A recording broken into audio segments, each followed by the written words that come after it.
And now to Venezuela, where thousands of opposition supporters gathered to protest against Nicolas Maduro's disputed presidential victory last month.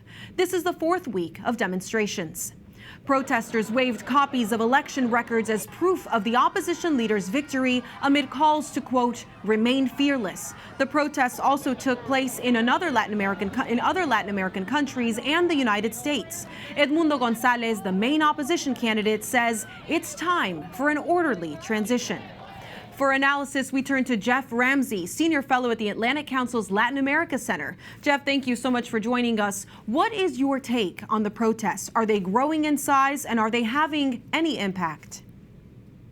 So, we've seen 4 weeks of protests, and it really does seem like the Venezuelan people are united in their desire for change and in pushing for the Venezuelan government to recognize the results of this election. All available evidence suggests that the opposition candidate won more than twice as many votes as Nicolas Maduro, and I think we're going to continue to see mobilization in the coming weeks in favor of a democratic transition.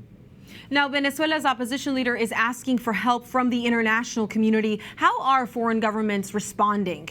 And do you think enough is being done, especially by the White House? So I think we've seen so far the international community, including the United States, align around the need for the results to be verified and for the government to try to back up its claims that Nicolas Maduro won the election. Of course, they're not going to be able to do that because the opposition has in its possession vote tally sheets, which show that the opposition won, again, over 2/3 of the vote on election day. So pretty soon, I think this narrative of calling for transparency and the recognition of results is going to start to give way towards more of an international pressure campaign. I think so far the White House has been keeping its powder dry.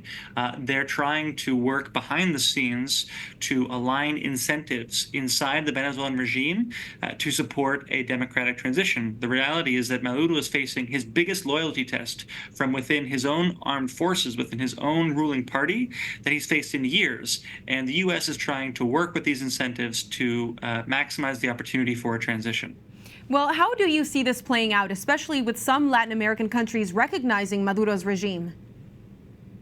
So there have been a minority of countries, mostly governed by leftist governments in the region. But, the reality is that we actually saw a resolution in the regional body called the Organization of American States just last week that recognized that called for unanimously in support of the results of the election to be respected. So again, I think that there isn't going to be an increasing need for all these countries to align and coordinate with a broader pressure campaign. But I think it's also important that the pressure is paired with an emphasis on a transition. I think pressure in and of itself is not going to lead to a change. I think ultimately, if there's going to be a change, it's going to be led by Venezuelans themselves. And the opposition is calling for Maduro to enter into negotiations that can advance a transition. Well, we'll continue to cover this trial for the Venezuelan people. Thank you so much, Geoff Ramsey, senior fellow at the Atlantic Council's Latin America Center.